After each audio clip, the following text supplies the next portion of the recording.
Hello people, it's DJ Hooks again, representing Dance Decade on the PA's interview tour.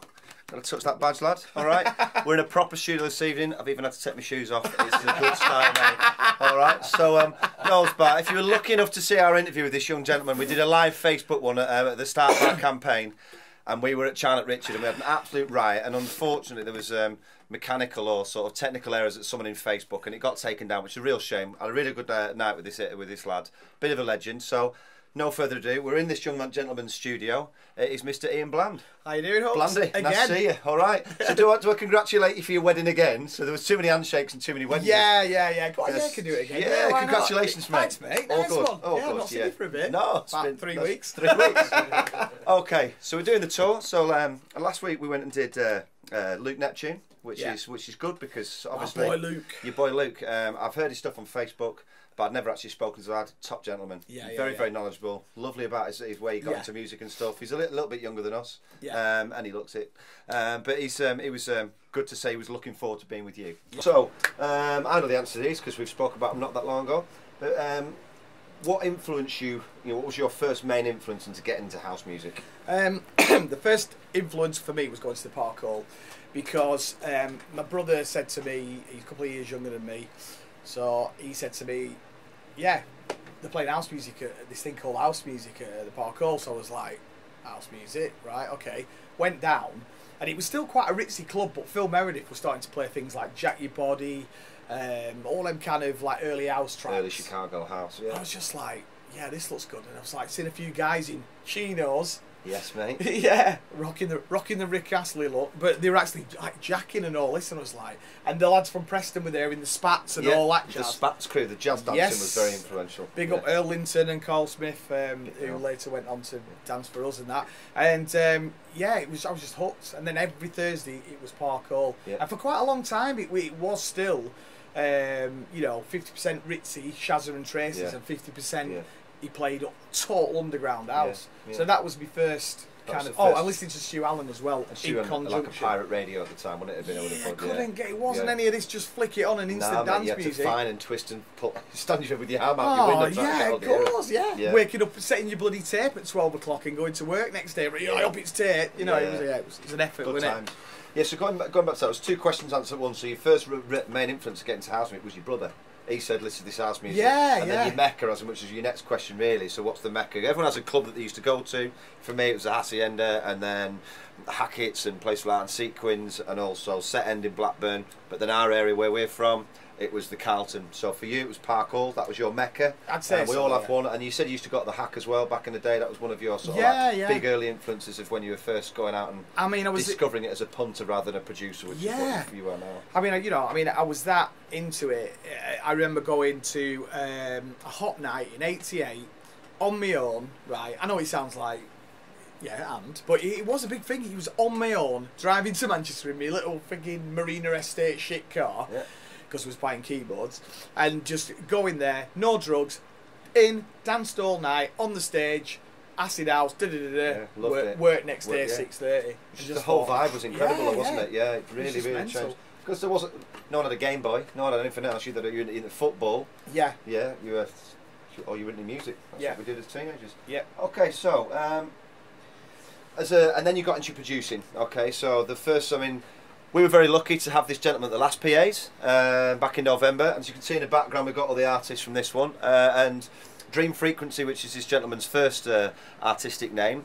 We were lucky enough to see him last time. All right, and if you missed it, unlucky, because he was class. This time, if you got a ticket, superb. He's under the Dancing Divas. And you can't really see on here, but it says featuring Luke Neptune. Now, Luke Neptune's a lad who's a very good musician. And we're lucky enough to have him on board with you this time.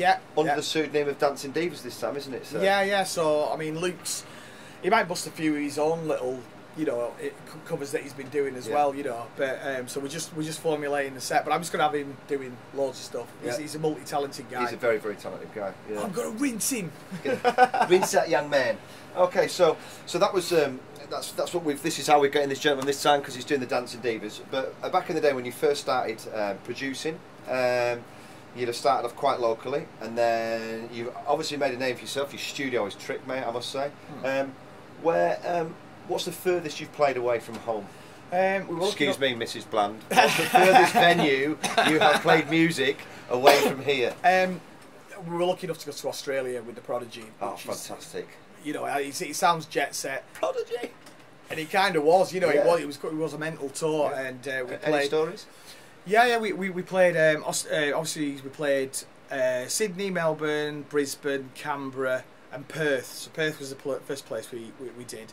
And yeah, you know, the jet set story that'll stay with me. He's playing in Adelaide on New Year's Eve, and because it was such a distance, they had 2 gigs on one night, and the plan was for us to do the gig in Adelaide, fly back to Melbourne, yeah it was, and then do a gig there. So that gig fell through, so we were like, oh shit, you know, we're not going to fly back. And they'd hired this little private jet. So we're doing this sound check, and these 2 guys walk in with the frigging pips on the shoulders, and we were like, what are these guys here, like, fucking drug squad. Comes along like, fucking Dream Frequency. Excuse the accent, I'm not from Wales. And he goes like, yeah, we your pilots. We just thought we were bored. We just thought we'd come in. What do you want to drink tonight on the plane and all this? Yes. We're like, no way. So yeah, we said, oh well, yeah, whatever you've got, sort of thing. So we did this amazing gig in Australia, and honestly, it was one of the best gigs we've ever done. And then yeah, flew back. Private jet with Raymond Rennington, straight out. It's about as jet set I'm ever going to get. Oh, that's class. So Australia's the furthest you play. I do believe you played another part of the world, Southeast Asia. Was this in the same time? Because we know each other a little bit. You've done a gig in Japan, am I right? Yeah. We were lucky enough to go out. They flew us out. A different time. So you went from Australia and back, and then this is another time. Yeah, it was '93. Yeah, wow. it was a right old year, was that? And they just booked us for 1 gig. It was bizarre. They had this like their first ever rave was in the Tokyo Dome. And it was '93, so there was us, Chimo Bao, or whatever they're called, a few other acts and whatever. And it was a literal 1 track, but it was a from the United Kingdom, Stage B, Dream Free. It was a proper, it was a proper gaff like, And how many thousand were there? Did you say? I think it was 70,000 or 55 to 70,000 or something. Ah, you know, anything more than 50,000. It was just honestly, you just look out and you just think, yeah, sea of people. Oh, fucking God, I'm only doing 1 song actually. See you later. You know what I mean? He was one of them like 50p, 10p, 50p, 10p. Yeah, it was a bit like that. Oh, good. All right, sorry for the unprofessionalism. I'm just checking my questions again. All right, so I've spoken about a couple of your names or pseudonyms, as you say. So you started off as Dream Frequency. Yeah. Dreamscape, still the best intro ever in my box all the time. And the Dancing Divas. Any other sort of people that people might know you from? Any other EPs that you've done under different names or pseudonyms? I did a collaboration with a guy called Nipper, if anybody knows him, also known as Fred Dibner. It's a bit of an in-job. Yeah, Nipper's a good lad. Yeah, and we did a track. Well, we did several tracks. We had a LCD Records, and we did Du Jour Sanctuary, which was quite a big. Yeah. Sort of trancey, sort of early trance track. I've done Quake with Rob Tissera, and we had quite a few tunes on the Human Traffic film and blah de blah, and then just Blandy. I mean, there's probably several other ones, but they're probably ones that people will know. Like, so. That's good stuff. Okay, so name 3 tunes. You can't say name your most sort of like influence, but name 3 tunes you can think of that really influenced you when you first started getting into house music. Yeah, the first one was Rhythm is Rhythm, It Is What It Is. Yeah. Which always, to me, just, I don't know, I've never been to Detroit, but it always, I knew it was from Detroit, but it always reminds me of if I was driving down a Detroit highway with this electronic music, it was just, something about that. Pacific State, 808 State. To me, that was just like the summer of love. That was just like, that was when raving arrived for me, you know. It was a real English sort of sound. It was a real English feel, wasn't it? Absolutely. And then something like probably Energy Flash, Joey Beltram. I really like the sort of what he was doing at that time. You know, very early techno. That was the origins of techno, wasn't it? Yeah, they were good tunes. Yeah. So you usually make piano style tunes, but your 3 favourite tunes there. None of them are famous for a piano. Is there a specific reason for that, do you think? Yeah, I suppose I'm a bit of a contradiction like that. We were talking before about, I don't know, because I'm renowned for making such piano tracks. When I go out, I actually want to listen to something a little bit. I don't mind piano. No. I mean, one of my favourite tunes of all time is an off-the-wall piano. Is Prodigy, Your Love. Yeah. I think that's one of my... for the ravers, that one. Yeah. But I just want to listen to, even when I used to go out to say Hackett's or somewhere like that, I'd want a load of piano, Yeah. but I want something like, Mr. you know. Kirk's Nightmare dropped in there. Yeah, but when Bizarre Inc. brought the first ever Switch track, Yeah. everybody was making piano Yeah. or they were making techno, Yeah. and they came along and went Playing with knives. playing with Enjoy knives. that And one, honestly, it was such a simple idea that everybody just went, Wow. oh my god, The which dro- set the up drop in things the like quadrant Feel mix, Surreal everything or came, Love yeah. Decade or whatever. That was it. It was So Bizarre Inc. Pioneers that tune. Yeah, Yeah, absolutely, That yeah, Playing yeah, with yeah. Knives EP. Yeah. Ah, superb. Okay, so there are your three influences. I've got far too many to think of. Okay, so I know the answer to this one. There's a good little story involved in this one. So if you could collaborate with any artist on the in the planet, who would that be and why? apart from your good selves, Yes. it would be. We will lay down a track, of course.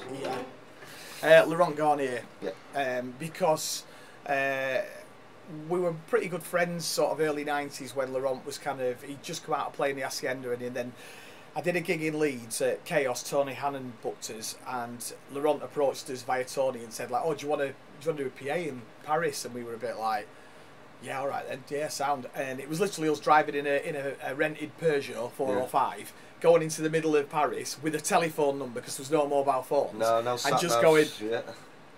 "It's gone to answer machine, shit," you know what I mean? But anyway, in he did come and pick us up, and Brilliant. we just played this little gay club and became really good friends Yeah. for about 3 or 4 years. And then we kind of drifted apart a little bit, and obviously Laurent went and did what he's did, and Yeah. I've just got so much respect for him. And, Yeah. and you know, even back then, I saw the guy play. Seriously, 7-hour set, and he started at disco and moved all the way through house to techno. Brilliant. He's just happy in his own little world. Oh, Yeah. he's unbelievable. I'd love to do something with Laurent. again. Laurent, if you're listening, get in touch. Yeah. Okay, Ian, just another question. You can see all the artists in the background, and we ask all the artists who are performing. So we've gone through quite a few: K-Class, Davos, Bassheads, etc., etc. And we always ask them, including yourself, good sir. Yes. Who are you most looking forward to seeing out of that lineup, other than your good self, and why? This guy here, Adamski, without a doubt, because when we were clubbing, just ordinary clubbers, not really making music or anything, or pretending to make music, he and Guru Josh were like the first PAs we ever saw. Yeah. And just to see that guy, and he had a 909 drum machine and an N-Sonic keyboard, it was inspirational for Yeah. me. He stood on his own with a bit of an MC dancing and smashed the guy. And did it all live. And did it Yeah. all live. So it's like an Ed Sheeran back in the day. Yeah. He just stood there and just did it. Yeah. Like, hard any equipment, but Yeah. got an effective But with sound. blonde that was- hair. But with blonde hair, yeah. And better dress sense as well. Some class jackets on that lad. So Adamski would be the person, yeah. Most of the artists have said Adamski, or FPI project as well. They're sort of like an Italian house band. And so obviously, you know, they've got some fantastic tracks. Risky. Rich in Paradise was one of the first EPs I bought, which has Salsa in Paradise, is one of my favourite tunes. And they influenced the big sort of Italian house Yeah, style. absolutely. So most people have been umming and ahhing between those two, but Adamski. I know this little story about you, but back in the day at Manhattan Heights in Blackburn, Yeah. Adamski. Who Yeah. did he have with him, small gentleman? Some gentleman called Seal. Seal. So Adamski launched Seal's career in Yeah, Seal. I think if there is a Grammy or an Emmy or something, I'm sure he's got one on his side cabinet. Yeah, yeah. But it's incredible how that gentleman didn't get as much sort of praise, as it were, for the pioneering work he did. Oh, absolutely. And Seal was surfing his wave, really, wasn't it? So, yeah. No, I remember he had his little dreads on, and we were just stood at the back of Let's our not knock Seal. He's an absolute No, legend. no. bless him. Yeah, let's not knock him. Absolute gold. We lad. love you, Seal, really. We do love you. Rob's just having a coughing, laughing fit here. Oh, God, dizzy. He knows we don't mean it. Oh, good. So, we're talking about all the other acts on there. That's sort of fine. Let's get to an off-the-beat question. So, future projects. Have you got anything lined up for the rest of the year? I keep threatening to do some of my own stuff, but as you know, like a lot of my bread and butter is producing for people. Yeah. I suppose the thing with me, and I'm being really open and honest, is like as music's progressed and the whole music scene has changed, it's really difficult because I don't feel as motivated to make music because I suppose it's the end game. I'm thinking like, all right, well, I make a tune, I've got labels to put it out with, but I want to get it out to as many people as I can. And I think it's just hard. There's just so much more bullshit with making music as there was, Yeah. you know, back in our day where you had a vinyl, Yeah. you pressed it, Yeah. it was organic, people liked it or they didn't. Yeah. There's none of this, I need 20,000 Twitter followers and stuff like that. Yeah. And I'm waffling on, but yeah. No, that's it. I do want to do something. I mean, my unfulfilled sort of fantasy musically is it's to do. I don't know. It's weird. It's appear on Jules Holland with a band. Yeah, that'd be class, like a full band. Yeah, yeah. It doesn't really have to be like just something that's just a bit. Debbie on vocals. Oh, of course. Yes, yeah. mate. No, but you know what I mean. Just something that's like it could be from like Massive Attack to sort of a little bit electronic. To, do you know what I mean? Yeah, very much so. Nice. I mean, that Bristol sound, that early Massive Attack sound. Yeah, just something that's just with a really good singer or something. So I've got stuff in the pipeline, but it's just getting me asked to do it. So I was looking on Facebook, which is a great place to see up and coming events. Potentially the PAs too, 25th of March. See you on the dance floor. Yes, I saw this thing called SOS. Has that got anything to do with you? Like Strictly Old School? Whereabouts would that be happening at? Yeah, it's in Ibiza. Is it? It's small island somewhere down from England. Yeah. It's got with Ibiza in the summer. He's playing it down. Yeah. Yes, mate. So No, it'd be really good. Yes, we're going to make a week of it and just, you know, I need a break. Yeah, you do. See, the thing is, when you wait for everybody thinks like you turn up on stage and it's all but you don't see all the graft beforehand, and it is, you know, you're your own boss. You don't even think about holidays. So I'm really looking forward to just having a chill out. And I'm taking his tunes. He's me USB carrier. USB carrier. Yes, you better work out, mate. I've got it all. You better work out, man. Oh yeah. Well, I've got a funny story about USB carrier. When we did the last PAs, my tune carrier, he lasted 6 steps before he put my record box down. What? I paid him. What's that about? Mate, they don't make them like they don't make them. No, my missus. But steady joking. Okay, so we've done your future bits. So what's your the most influential tune that I remember from you is the Dreamscapes, is Dream Frequency. You've had, you know, Feel So Real, which is a huge tune, etc. If you had, because Rob's a very rude guy, he likes to ask really awkward questions. If you had like a worst tune you've ever made, he's should have darts in it. What would it be? No. Good Times. What? I was confused. No. It's a good tune. A lot of people like it, and I really respect people like it. But just for me, it's an alright tune. I don't know, I just felt, it reminds me of being musically lost, and that's not any sort of slagging the actual tune itself. No. But it was just a period where I'm a rave, I'm a house, everything was changing, and it just reminds me of that period. So every time I play it, it reminds me of that period. So do a remix. Yeah, I should do. You should remix it with the Divaz. What the hell's that dickhead with the hair there?